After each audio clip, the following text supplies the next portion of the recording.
อิริยาบถย่อยๆทั้งหลายรวมถึงตลอดไปจนถึงการเดินการยืนการนั่งและการนอนที่เป็นอิริยาบถใหญ่ด้วยตามระลึกรู้ถึงอาการเหล่านั้นตามความเป็นจริงความเป็นจริงคืออะไรความเป็นจริงก็คือการเคลื่อนไหวอิริยาบถเหล่านั้นเกิดจากจิตซึ่งเป็นปัจจัยเมื่อจิตคิดจะเดินจิตนั้นก็ทำให้จิตตชรูปเกิดขึ้นแล้วจิตตชรูปนั้นก็จะแผ่วายโยธาไปในส่วนต่างๆที่จะเกี่ยวกับการเดินเมื่อแผ่ไปแล้วการเคลื่อนไหวอิริยาบถที่ก้าวไปข้างหน้าด้วยวายโยธาอันเกิดจากกิริยาของจิตลักษณะอาการนั้นเราเรียกว่าเป็นการเดินแต่การเดินนั้นไม่ใช่สัตว์บุคคลตัวตนเดินไม่ใช่คนไหนเดินไม่ใช่มีอัตตาตัวตนมาเดินแต่การเดินนั้นเป็นไปด้วยอำนาจของจิตที่เป็นปัจจัยให้เกิดวายโยธาที่แผ่ไปในร่างกายทั่วๆไปที่เกี่ยวกับการเดินนั้นก็เป็นเหตุเป็นปัจจัยให้เกิดการเดินด้วยอำนาจปัจจัยที่เราเรียกว่าเป็นสหชาตชาติมีสหชาตปัจจัยสหชาตานิสยปัจจัยสหชาตทิปัจจัยสหชาตวิคตะปัจจัยเหล่านั้นเป็นตัวที่ให้เกิดการเดินขึ้นมาแล้วในสัมปชัญญะก็จะมีอยู่4อย่างนะครับก็จะมี4อย่างก็คือสาตถกะสัมปชัญญะคือรู้ประโยชน์ทั้ง3ประโยชน์ทั้ง3ก็คือประโยชน์ในภพนี้นะครับทิฏฐธรรมิกถาประโยชน์ในภพนี้อันที่2ประโยชน์ที่2ก็คือสัมปลามิกถาประโยชน์คือประโยชน์ในภพหน้าแล้วประโยชน์สูงสุดนั่นก็คือปรมัตถมิกถาประโยชน์ปรมัตมิตกถาประโยชน์คือประโยชน์อย่างยิ่งนั่นก็คือถึงความสุขที่แท้จริงความสุขนั่นก็คือเข้าถึงพระนิพพาน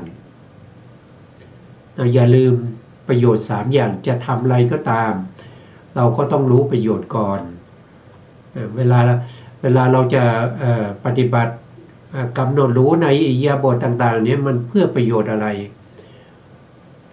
ประโยชน์ในภพนี้ได้ไหมก็ได้ประโยชน์ในภพนี้คืออะไรก็คือเป็นการฝึกสติฝึกปัญญา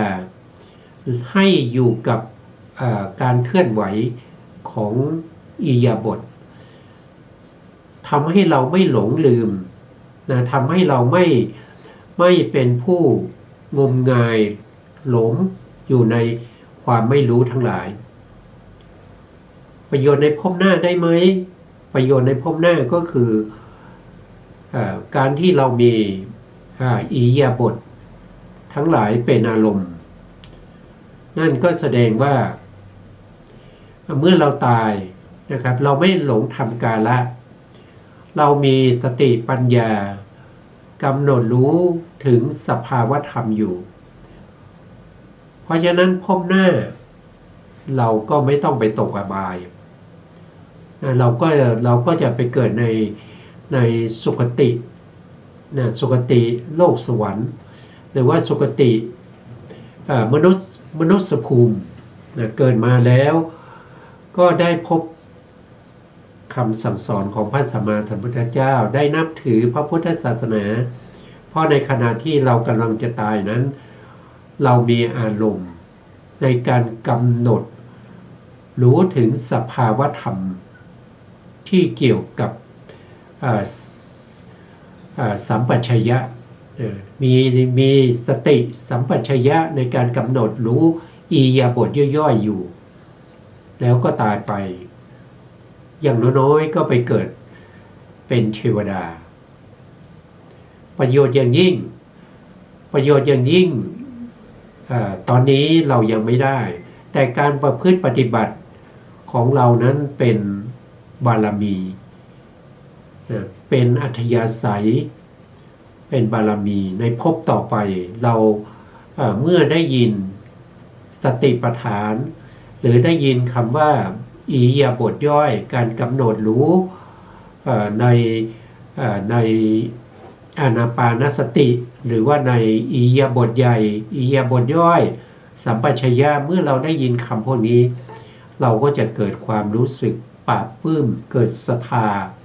เพราะอดีตชาติเราได้สะสมมาแล้วอันนั้นก็เป็นเหตุปัจจัย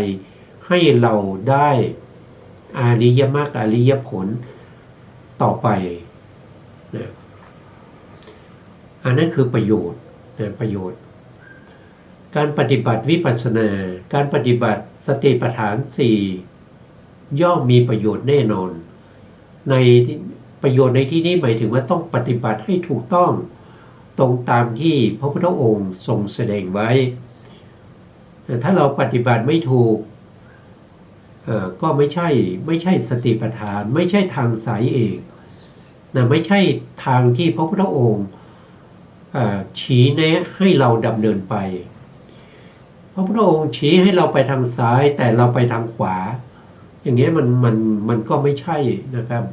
เพราะฉะนั้นก็ต้องดูให้แน่ใจนะว่าสิ่งที่เราประพฤติปฏิบัตินั้นเป็นไปตามคำสั่งสอนของพระสัมมาสัมพุทธเจ้าหรือเปล่าในข้อที่2นะครับก็คือสัพพยะสัมปชัญญะสัพพยะสัมปชัญญะนั้นก็คือได้แก่เมื่อเรารู้ประโยชน์แล้วเราลงมือทำแล้วสิ่งที่เราทำนั้นน่ะมันสะดวกสบายไหมมันมีอุปสรรคหรือเปล่าอุปสรรคนั้นมันเป็นอุปสรรคที่เล็กที่ใหญ่เราพอแก้ได้ไหมถ้าแก้ไม่ได้เราปฏิบัติอย่างอื่นได้ไหมอย่างเช่นอานาปานสติการกำหนดรู้ลมหายใจให้จิตให้สติเนี่ยตั้งอยู่ที่ฐานของลมกระทบ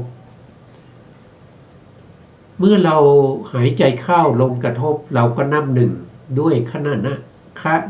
าในนับใหม่ๆก็นับตามลมหายใจนับช้าๆไปก่อนเรียกว่านับแบบการตวงเข้าเปลือกเมื่อลมหายใจนั้นมันเร็วขึ้นก็ต้องนับตามลมก็ต้องนับเร็วเหมือนกับคนเลี้ยงโคที่นับจำนวนโคที่กำลังออกจากคอกถ้าเรากำหนดถึงลมหายใจแล้วมันไม่สะดวกคือหมายถึงว่ามันหลุดอยู่เรื่อยมีนิวรณ์มามากนะครับกำหนดสติไม่อยู่กับลมหายใจแสดงว่าอานาปานสติอาจจะไม่เหมาะกับเรานะครับเราก็ไปกำหนดอิริยาบถใหญ่มีการยืนการเดินการนั่งแล้วก็การนอนที่เคลื่อนไหวอยู่ประจำตั้งแต่ตื่นนอนจนถึงเราดับกำหนดไม่ได้กำหนดไม่ได้เราก็ต้องเปลี่ยนอารมณ์นะครับแสดงว่าสติเราไม่มั่นคงกำหนดอิริยาบถใหญ่ไม่ได้ไม่สามารถที่จะเห็นไม่สามารถที่จะกำหนดรู้ถึงวายโยธาที่แผ่ไปส่วนต่างๆของร่างกายรู้ได้ยังไงก็รู้ได้จากลักษณะของวายโยธาลักษณะของวายโยธาที่ปรากฏนั้นก็คือความเข่งตึงที่มีที่ขาที่เท้า หรือว่าที่สะโพกที่ลำตัวที่แขนที่ขาก็กำหนดรู้ ถ้ายังกำหนดรู้ไม่ได้ก็ยังมีปัปพะต่อไปคือสัมปชัญญะปัปพะสัมปชัญญะปัปพะก็กำหนดสติเหมือนกันนะครับก็จากสัมปชัญญะปัปพะแล้วยังไม่ได้ก็ต้องเปลี่ยนไปเป็นการเจริญในเรื่องของกำหนดรู้ถึงปฏิกูลปฏิกูลมนสิการคือกำหนดรู้ในผมขนเล็บฟันหนังเหล่านี้ด้วยความเป็นปฏิกูลก็จะมีธาตุดิน20ธาตุน้ำ12รวมเป็น32จึงเรียกว่ากายคตาสติอาการ32ก็ได้มันก็จะเป็นไปอย่างนี้นะถ้าเรากำหนดอะไรได้ดีก็กำหนดอันนั้นเอาอันนั้นเป็นหลักเลยนะเอาบัพพะนั้นเป็นหลักในการเจริญสติของเราให้มั่นคง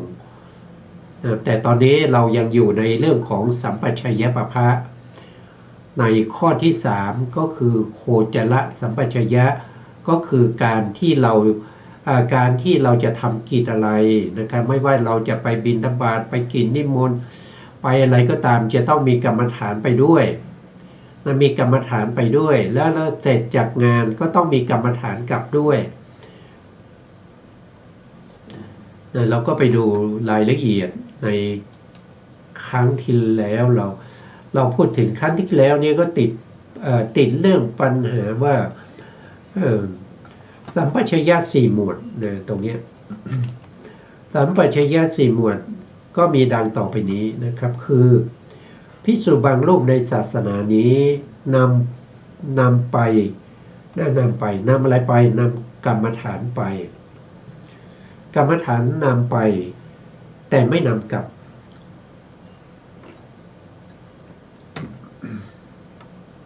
ท่านบอกว่านำกรรมฐานไปแต่ไม่นำกลับก็คือตอนไปก็กำหนดอารมณ์ในเรื่องของสมถะก็ได้หรือว่าจะกำหนดวิปัสสนาก็ได้วิปัสสนากำหนดด้วยเพ่งลักษณะเขาเรียกว่าเป็นลักขณูปนิชฌานถ้าเป็นสมถะก็เพ่งอารมณ์ก็เรียกว่าเป็นอารัมมณูปนิชฌานอย่างใดอย่างหนึ่งที่ท่านสะดวกแล้วที่สัพพยะกับท่านก็จะต้องนำไปด้วยก็คือกำหนดไปตลอดทางนะครับไปจนถึงงานถ้าไม่มีใครถามอะไรไม่มีใครพูดอะไรไม่ได้แสดงธรรมอะไรไม่ได้สวดมนต์อะไรก็มีกรรมฐานอยู่ในใจกำหนดกรรมฐานนั้นอยู่เรื่อยๆเวลากลับเสร็จกิจแล้วเวลากลับก็กำหนดกรรมฐานมากำหนดไม่ว่าจะเป็นอารัมมณูปนิชฌานหรือลักขณูปนิชฌานก็กำหนดไปเรื่อยๆจนมาถึงวัดเรามาทำกิจที่วัดก็ต้องกำหนดนะครับกำหนดอยู่ตลอดเวลานอกจากเราจะทำกิจการงานเช่นทำวัดสวดมนต์เราก็ไปทำกิจนั้นเมื่อเสร็จกิจนั้นเราก็ต้องมีการกำหนดกรรมฐานอยู่อีกอย่าทิ้งกรรมฐานบางรูปนำไปแต่ไม่นำกลับอันนี้นำไปพอไปถึงที่บิณฑบาตก็บิณฑบาตถ้ามีชาวบ้านถามก็พูดแต่พอสมควรถ้าชาวบ้านไม่ถามก็กำหนดกรรมฐานไปแล้วขากลับภิกษุอาจจะไปด้วยกันหลายรูปขากลับก็มีการพูดคุยกันนะครับหลงลืมกรรมฐานเขามาถามมาพูดเราก็หลงลืมกรรมฐานแล้วก็พูดคุยกันมาจนถึงวัดนั่นก็แสดงว่าเราไม่ได้นำกับนะครับเรา ตรงนี้ไม่ตรงข้อนะครับข้อนี้เขาบอกว่าบางรูปไม่นำไปแต่นำกลับไม่นำไปแต่นำกลับก็คือเวลาขาไปเนี่ยไปกับเพื่อนพระด้วยกันก็พูดคุยกันไปพอใกล้จะถึงที่บิณฑบาตนะครับก็ห่มจีวร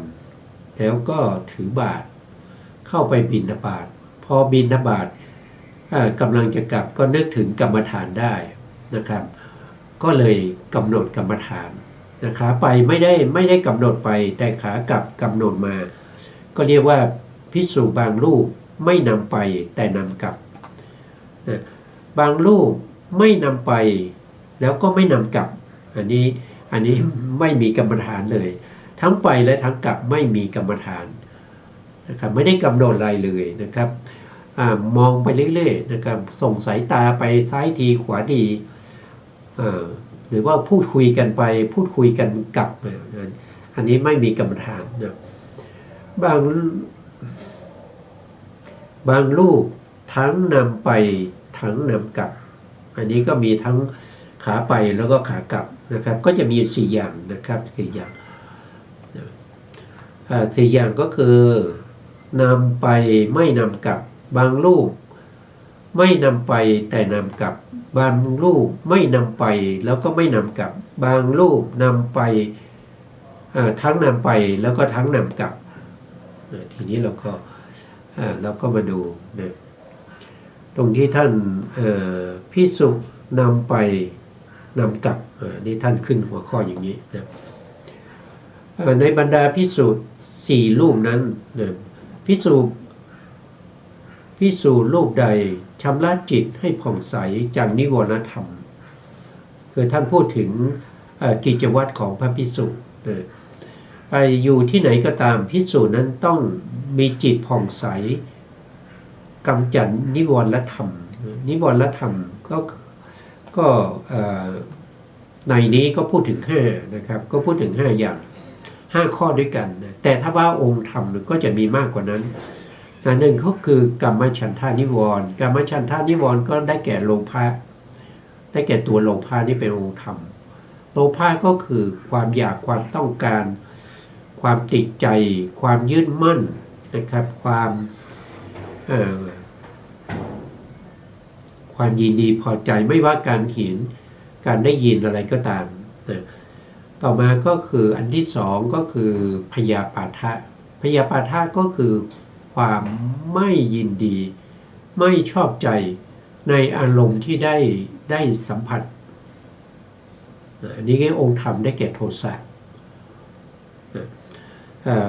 การไม่ฉันทานิวรณ์พยาปาทานิวรณ์พยาปาทานิวรณ์ก็คือได้แก่โทสะ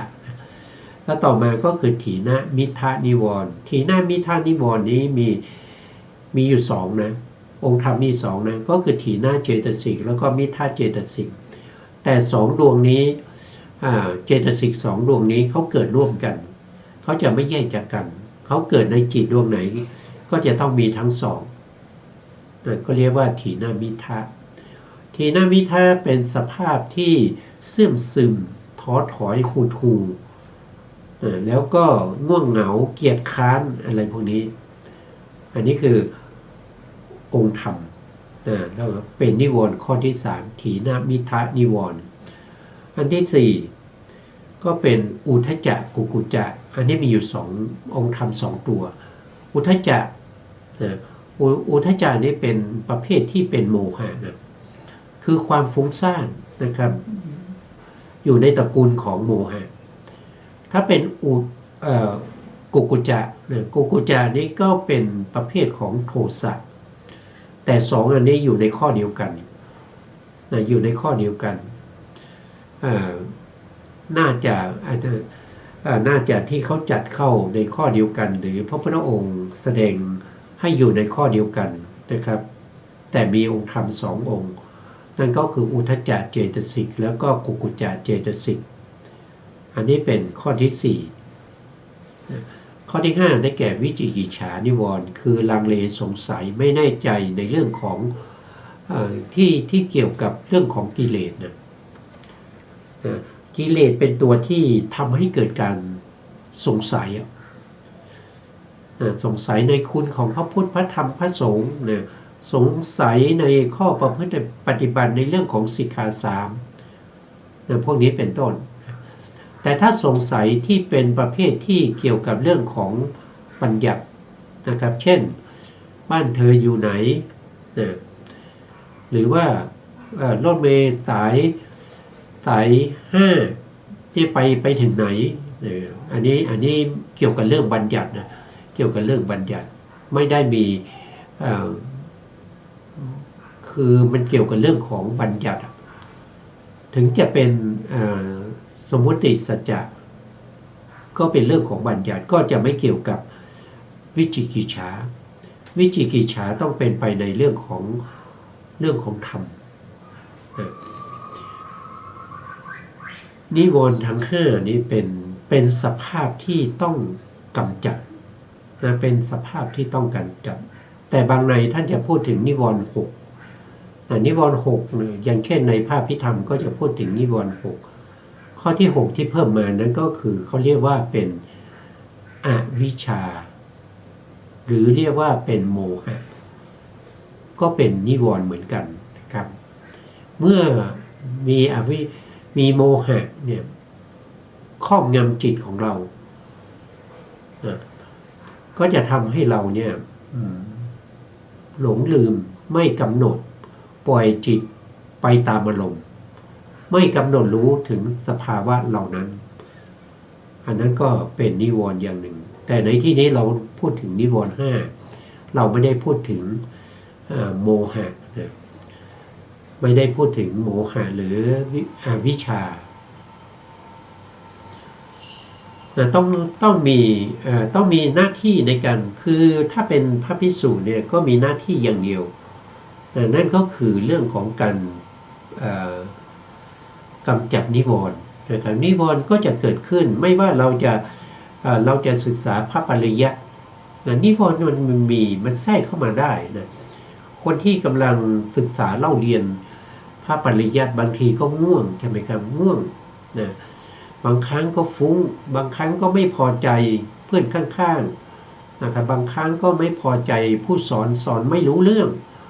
บางครั้งก็เกิดความยินดีนะครับยินดีชอบใจพูดคุยกับเพื่อนอยู่ผู้สอนก็สอนไปเนี่ยมัน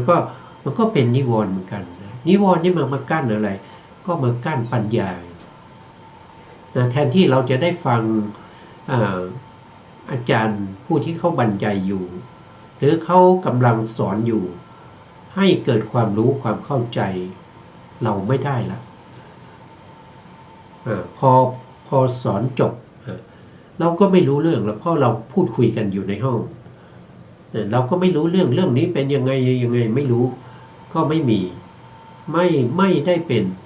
ผู้ทรงจำพระธรรมคำสั่งสอนของพระสัมมาสัมพุทธเจ้าหรือว่าในขณะที่ไหว้พระสวดมนต์ก็มีเหมือนกันในขณะที่เดินจงกรมก็มีเหมือนกันในขณะที่นั่งสมาธิก็มีเหมือนกันในขณะที่เรากำหนดอิริยาบถต่างๆก็มีเหมือนกันนิวรณ์นี่จะเข้าแทรกอยู่ตลอดเวลาถ้าเราเผลอสติเมื่อไหร่นิวรณ์นี้จะเข้าแทรกทันทีนิวรณ์ไม่เคยที่จะเกรงใจเราเลยนะนิวรณ์เนี่ยเป็นสภาพที่ชั่วร้ายเป็นสภาพที่เกิดขึ้นมาแล้วเนี่ยทำให้ผู้ที่นิวรณ์ครอบงำเนี่ยไม่รู้สึกตัวไม่มีสัมปชัญญะนะไม่มีสติสัมปชัญญะเกิดขึ้นเลยไหว้พระก็หลงลืมนะครับจำไม่ได้นะสวดถึงวรรคไหนตอนไหนก็จำไม่ได้นะมันหลายแหล่งนะนิวรณ์นี่หลายแหล่งเพราะฉะนั้นเนี่ยนิวรณ์นี่เป็นสภาพที่เราต้องกำจัดได้ยังไงก็คือกำจัดด้วยการกำหนดด้วยสตินะต้องมีสติปัฏฐานก็คือยกสติเป็นประธานแล้วก็ให้มีสติอยู่ทุกเมื่อมีสติอยู่ทุกเมื่อไม่ว่าตอนเช้าตอนกลางวันตอนเย็นก่อนจะนอนต้องมีสติอยู่เสมอสตินั้นจะเป็นไปในการศึกษาปริยัติ หรือว่าในการที่จะเจริญสมถะหรือว่าในการที่จะเจริญวิปัสสนาก็ต้องมีสตินะเมื่อมีสติติดต่อเนื่องกันนิวรณ์เข้าแทรกไม่ได้ถ้าเมื่อไหร่เราเผลอสตินิวรณ์ก็จะเข้าทันทีนิวรณ์จะเข้าทันทีนิวรณ์ไม่เคยเกรงใจเรานะนิวรณ์นี่เขาไม่ได้เห็นเราเป็นเพื่อนนะเขานำแต่ความทุกข์เขานำแต่ความเศร้าเขานำแต่สภาพที่ตัวเองเป็นธรรมที่เศร้าหมองในขณะเกิดก็ให้ทุกข์เราแล้วหลังจากที่เขาดับไปเขาก็ยังส่งผลให้เราได้รับความทุกข์ในโอกาสข้างหน้าไม่ดีทั้งปวงนะทั้งปวงไม่มีความดีเลยนิวรณ์เนี่ยไม่มีความดีเลยนะจะดีสักเล็กน้อยได้ไหมสัก 2-3% ได้ไหม 100% นิวรณ์เป็นอกุศลธรรมเป็นธรรมที่เศร้าหมองเล่าร้อนเป็นธรรมที่มีแต่โทษมีแต่ภัยนำแต่โทษแต่ภัยความทุกข์อันใหญ่หลวงทั้งหมดมาจากนิวรณ์นะครับมาจากนิวรณ์เพราะนิวรณ์เป็นอกุศลเพราะฉะนั้นเนี่ยพระภิกษุก็ต้องกำจัดนิวรณ์นะครับไม่ว่าท่านบอกว่านะครับด้วยการเดินจงกรมเดินจงกรมแล้วก็นั่งสมาธิสับเปลี่ยนกันไปตลอดทั้งวันเพื่ออะไรเพื่อการฝึกสติปัญญาให้สติแล้วก็ปัญญาอยู่กับเรานะครับไม่ให้จิตล่องลอยออกจากเราไปฟุ้งซ่านไปถึงคนนั้นคนนี้นะตลอดปฐมยามแห่งราตรีก็ต้องทำอย่างนี้นะปฐมยามแห่งราตรีก็คือตั้งแต่6 โมงเย็นจนถึง4 ทุ่มแล้วก็ในมัชชิมยาม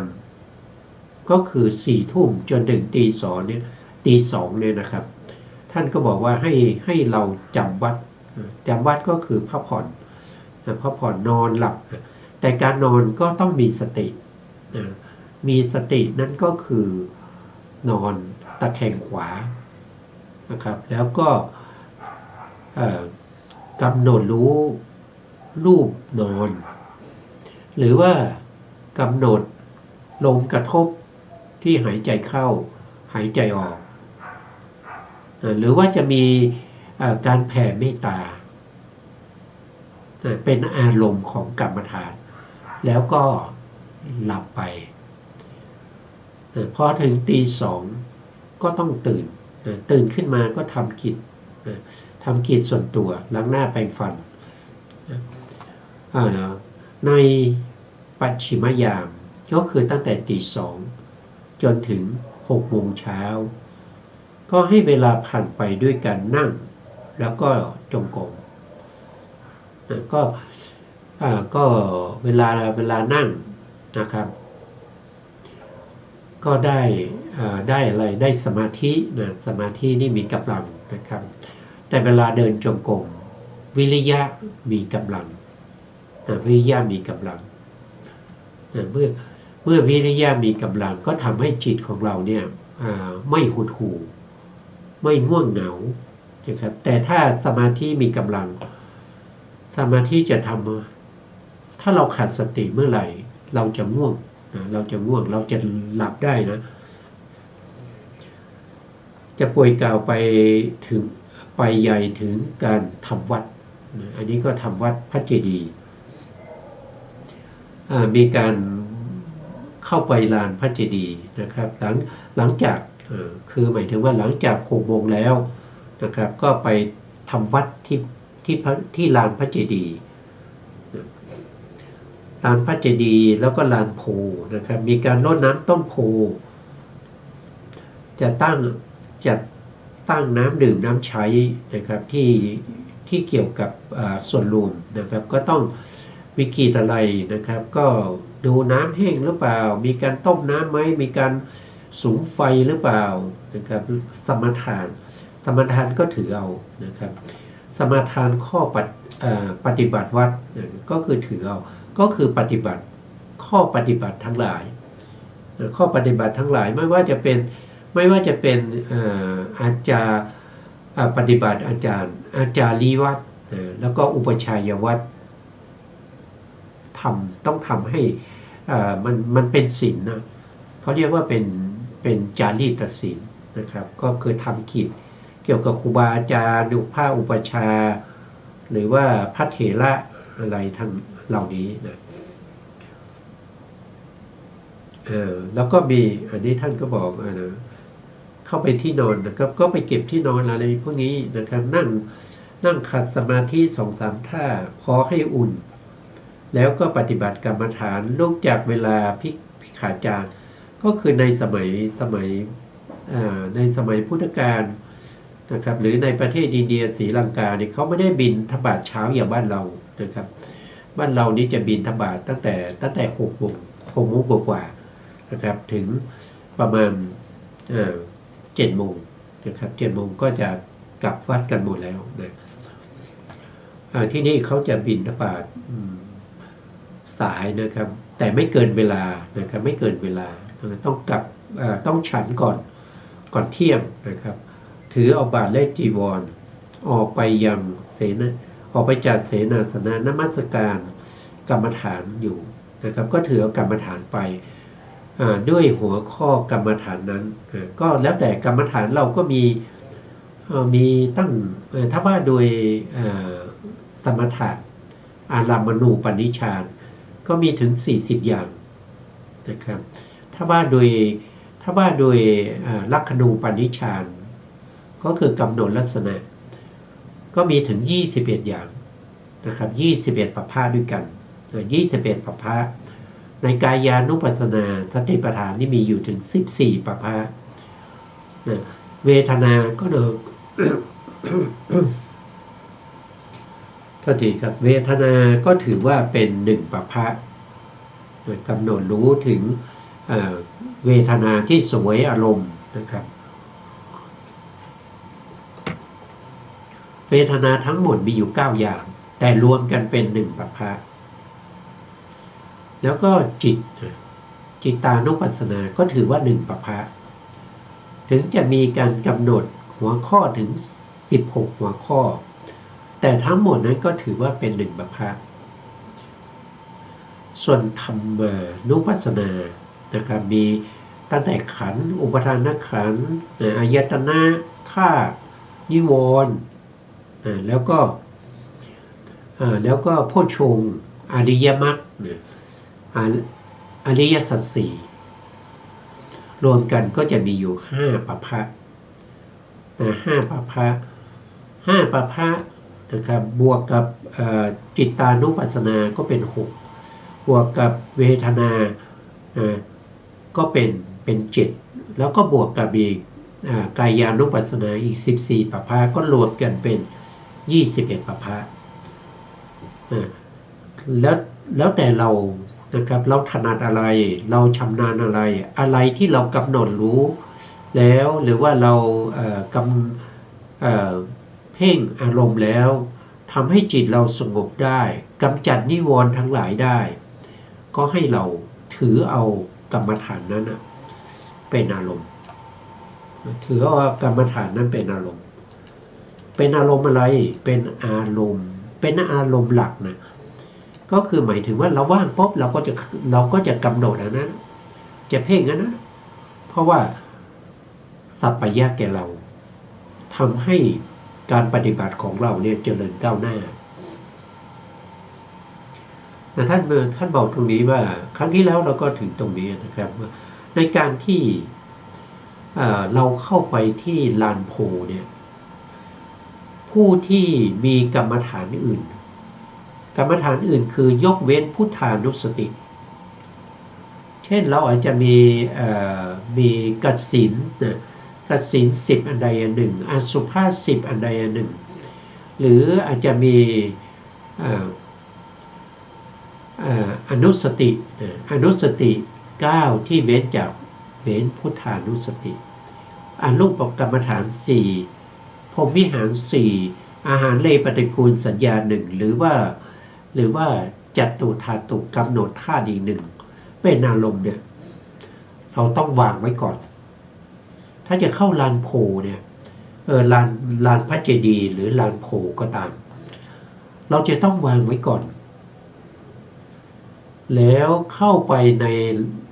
พระเจดีย์เนี่ยลานพระเจดีย์เนี่ยเราจะต้องกำหนดพุทธานุสติและลึกถึงคุณของพระพุทธเจ้าและลึกถึงคุณของพระพุทธเจ้าเท่านั้นนะอย่าไปเอากรรมฐานอื่นนะครับในพุทธานุสติครั้งที่แล้วก็ได้พูดไปในเรื่องของอรหังอรหังก็คือหมายถึงไกลจากกิเลสไกลจากกิเลสเนี่ยก็มีอยู่ทั้งหมดอยู่11หัวข้อด้วยกันนะครับยกตัวอย่างเช่นไกลจากกิเลสเพราะกำจัดข้าศึกซึ่งเป็นกิเลสซึ่งหักเสียซึ่งสิกรรมแห่งสังสารวัฏไม่มีที่ไปในวัฏสงสารอีกแล้วทำลายเสียซึ่งบาปธรรมทั้งหลายบาปธรรมทั้งหลายไม่มีกับผู้ที่เป็นพระสัมมาสัมพุทธเจ้าแล้วก็ไม่มีที่ลับในการทำบาปเป็นผู้ที่อยู่ใกล้คนดีบัณฑิตทั้งหลายและเป็นผู้ไกลจากคนมีกิเลสหนาเป็นคนว่ายากสอนยากถึงแม้ว่าเขาจะอยู่ในวัดเดียวกันเป็นผู้ที่คอยอุปถัมภ์ดูแลพระพุทธเจ้าอย่างเช่นสุนัขตะลิฟชีวีเป็นผู้ที่มาคอยดูแลพระพุทธเจ้าเป็นบางครั้งนะครับเป็นอุปถัมภ์พระพุทธเจ้าบางครั้งนะคือช่วงที่ตั้งแต่ปฐมโพธิการก็คือตั้งแต่พระพุทธเจ้าตรัสรู้ใหม่ๆจนไปถึงพรรษาที่20เนี่ยไม่มีอุปถากประจำจะเริ่มมีอุปถากประจำก็คือพระอานนท์เนี่ยก็จะเริ่มตั้งแต่พรรษาที่20นะครับพระอานนท์เป็นพระที่ดูแลอุปถากพระพุทธเจ้าตั้งแต่พรรษาที่20จนถึงพรรษาสุดท้ายคือ45อยู่เป็นผู้ที่คอยดูแลพระพุทธองค์อยู่25ปีทรงจำพุทธพจน์ของพระพุทธองค์ได้อย่างมากมายต้องกำหนดพุทธานุสติเท่านั้นที่จะเข้าไปที่ลานโพนะครับหรือเข้าไปที่ลานพระเจดีย์หรือลานโพก็ได้นะครับลานโพเมื่อเห็นต้นโพก็ระลึกถึงพระพุทธเจ้าใช่ไหมครับในอดีตพระพุทธองค์ก็ได้ประทับนั่งอยู่ตรงนี้ใต้ต้นโพนี้แหละนะครับที่ได้ตรัสรู้อนุตตรสัมมาสัมโพธิญาณที่ใต้ต้นโพเมื่อเห็นต้นโพเข้าไปไหว้เข้าไปกราบต้นโพก็ต้องน้อมใจไปว่าในขณะนี้เรากำลังนมัสการทำกราบไหว้ทำการกราบไหว้พระพุทธองค์อยู่เนี่ยก็จะต้องมีพุทธานุสติถ้าไปลานพระเจดีย์เนี่ยเพราะลานพระเจดีย์เนี่ยก็จะมีพระบรมสารีริกธาตุของพระสัมมาสัมพุทธเจ้าใช่ไหมครับเพราะฉะนั้นเวลาเราไปเดินประทัดศีลหรือว่าไปกราบไปนมัสการแต่ละทิศถ้าเจดีย์ใหญ่ก็4ทิศ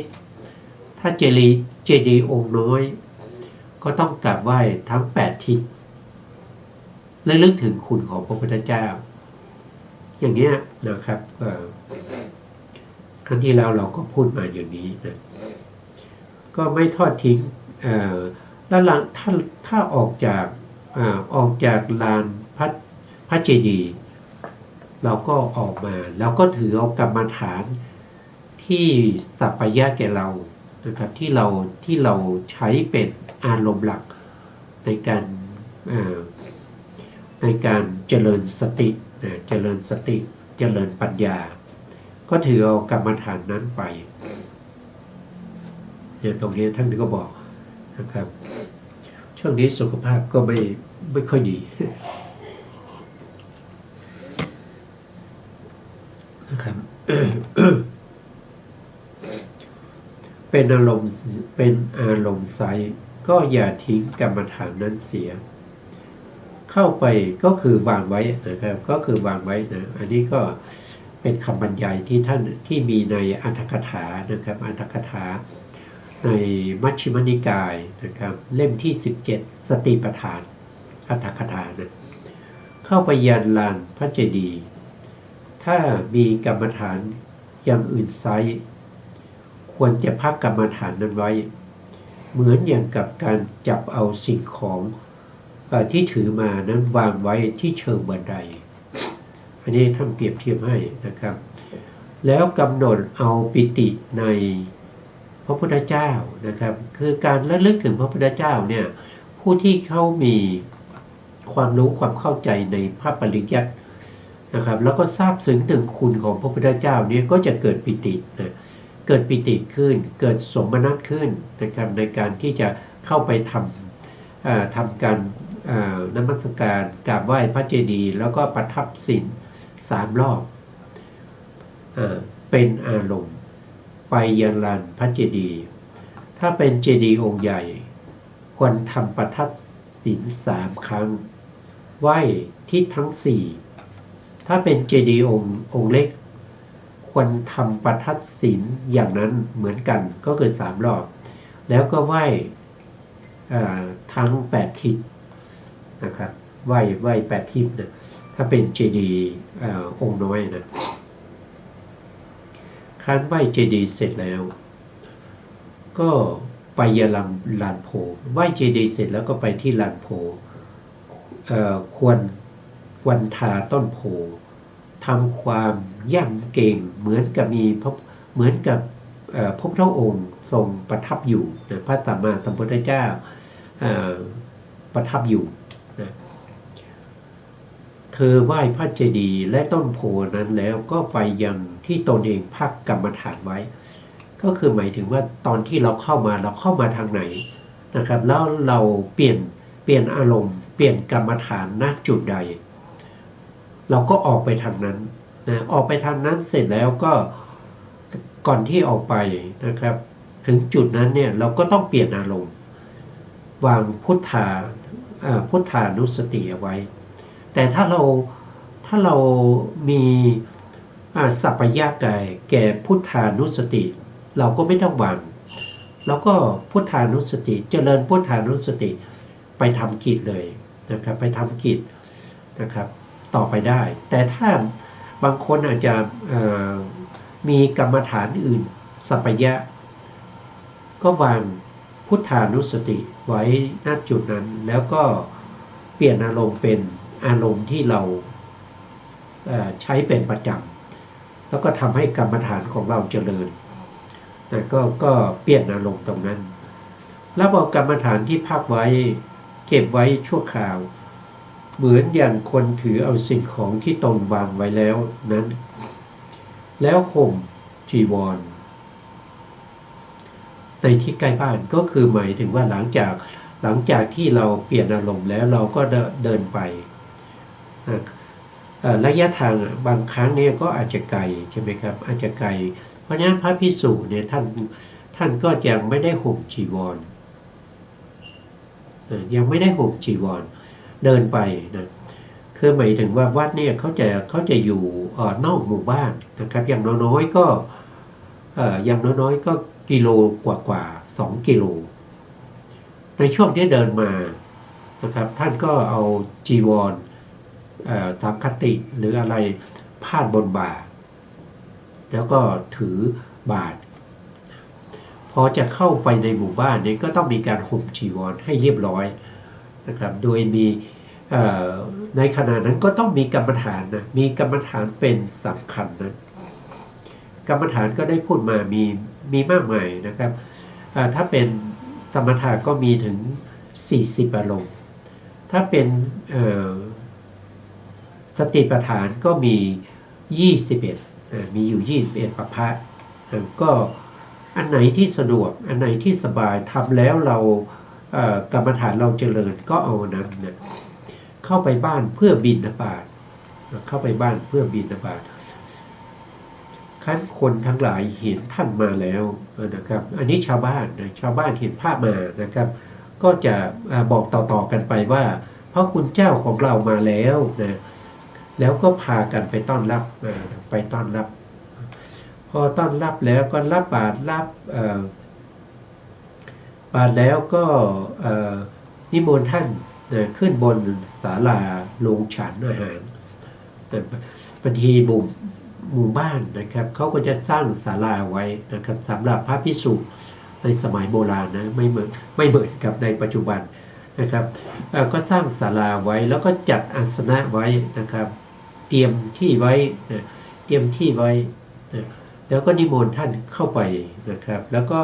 ในขณะนั้นก่อนที่เข้าไปก็มีการล้างเท้านะบางท่านก็ล้างเท้าให้แก่พระเถระนะแล้วก็ทาน้ำมันด้วยทาน้ำมันนี่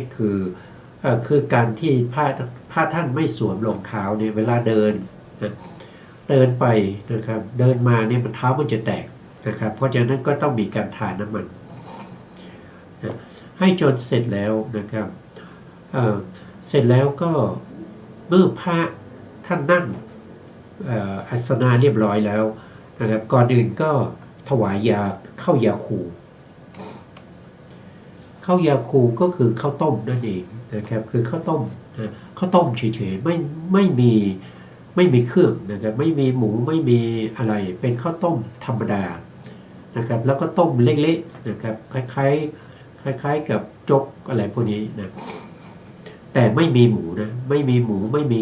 มีไข่นะครับข้าวต้มธรรมดานะครับเละเลยนะเละเลยแล้วก็มาถวายนะครับมันเป็นธรรมเนียมในสมั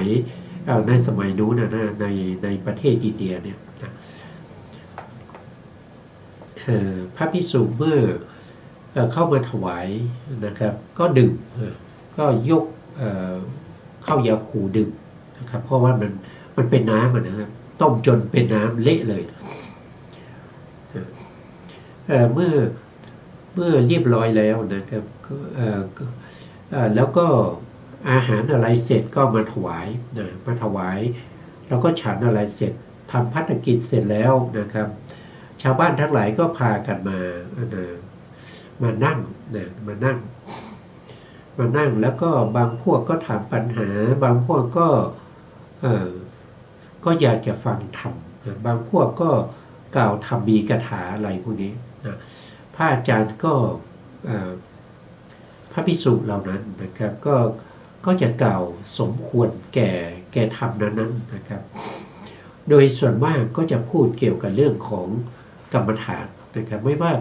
จริงๆแล้วเนี่ยในพระธรรมที่พระพุทธองค์แสดงเนี่ยส่วนมากก็เกี่ยวกับเรื่องของกรรมฐานอยู่แล้วเกี่ยวกับเรื่องของกรรมฐานอยู่แล้วเพราะฉะนั้นก็ยังถือว่าเป็นธรรมที่อนุเคราะห์อนุโลมไปในกรรมฐานด้วยขึ้นชื่อว่าธรรมกถาควรจะแสดงทีเดียวนะครับเพื่อสงเคราะห์ประชาชนเพราะขึ้นชื่อว่าธรรมกถาจะเหนือไปจากกรรมฐานไม่ได้นะคืออาจจะพูดนอกจากกรรมฐานไปไม่มีนะก็คือพูดธรรมที่เกี่ยวข้องกับกรรมฐานนะครับอย่างอื่นเลยพูดอย่างอื่นเนี่ยมันก็จะปัจจุบันนี้เขาไม่ได้พูดธรรมนะเขาจะพูดดินฟ้าอากาศพูดถึงอะไรก็ไม่รู้ไม่เกี่ยวกับพระธรรมนะเพราะฉะนั้นขั้นทั้งแสดงธรรมด้วยมีกรรมฐานเป็นสำคัญฉันอาหารเสร็จเรียบร้อยแล้วนะครับโดยมีกรรมฐานเป็นสำคัญนั่นเองก็ทำอนุโมทนานะครับก็คือ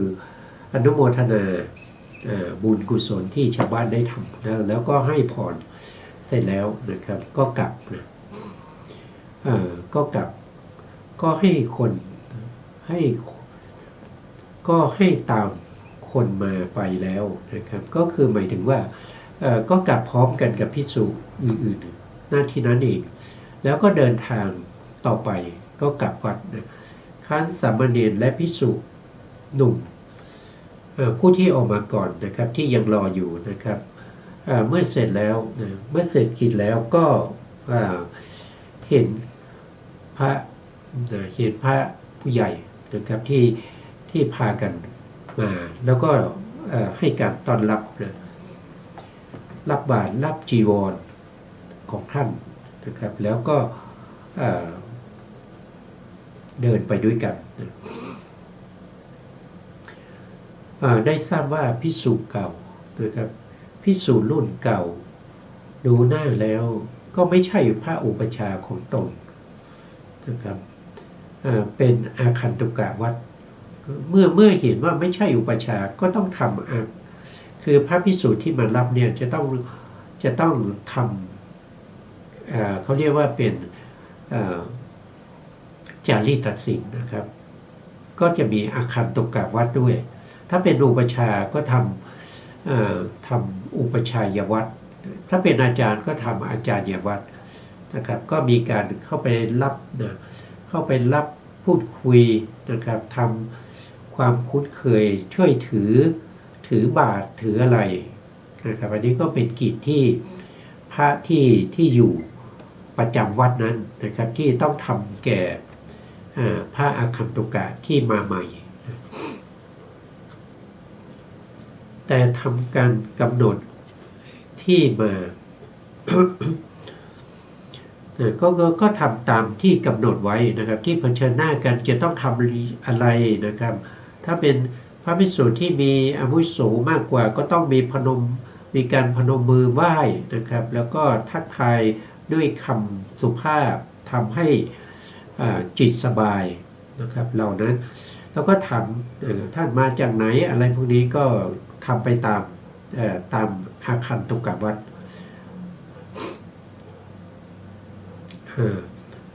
แล้วก็ถามท่านนะครับแล้วก็ถามนะครับก็คือพระผู้ใหญ่นะครับพระผู้ใหญ่ที่มานะครับที่เห็นชาวบ้านเนี่ยนะครับชาวบ้านเขาก็ดูแลท่านเป็นอย่างดีนะครับก่อนขึ้นไปศาลาก็มีการล้างเท้าให้ท่านทาน้ำมันให้ท่านนะครับพระหนุ่มๆทั้งหลายเหล่านั้นก็ถามท่านถามว่านะครับชาวบ้านเหล่านั้นนะครับที่เขาดูแลท่านเนี่ยนะครับเกี่ยวข้องอะไรกับท่านนะครับว่าเขาเป็นโยมผู้หญิงเขาเป็นญาตินะครับเขาเป็นโยมญาติทางฝ่ายมารดาหรือเปล่าหรือว่าฝ่ายคุณพ่อไหมโยมบิดาไหมก็ถามนะครับเพราะว่าชาวบ้านรู้สึกว่าจะดูแลท่านเป็นอย่างดีนะเพราะท่านเป็นผู้ที่เป็นผู้ใหญ่หรือว่าเป็นพระเถระอะไรเนี่ยนะครับมาจากที่อื่นนะท่านก็จะตอบว่านะครับพวกคุณเห็นอะไรจึงถามสามเณรและพระภิกษุหนุ่มเหล่านั้นก็เรียนท่านว่านะครับคนเหล่านั้นดูแล้วเนี่ยเขาจะให้ความรักนับถือใต้เท้าเป็นอันมากอันนี้ก็คือให้ความเคารพนะครับแล้วก็ดูแลท่านเป็นอย่างดีนะครับวันนี้เวลาเราหมดแล้วนะครับเพราะฉะนั้นเราก็จะมาต่อกันในครั้งต่อไปนะครับวันนี้เราก็จะคืนเวลาให้ทางสถานีนะครับ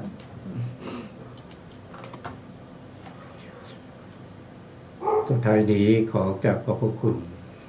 พระครูสมุทรวิสุวัฒน์พลกิจโจผู้อำนวยการสถานีวิทยุเพื่อการศึกษาพระพุทธศาสนาและวัฒนธรรม FM 104.5 เมกะเฮิรตซ์วัดฝายหินจังหวัดเชียงใหม่ได้ขอกราบขอบพระคุณพระครูปริยัติยานุสาสตร์ขอบคุณท่านผู้ฟังและผู้ชมทุกท่านที่ติดตามในรายการพระไตรปิฎกลอยฟ้าพบกันใหม่ในโอกาสต่อไปครับวันนี้ลาไปก่อนครับสวัสดีครับ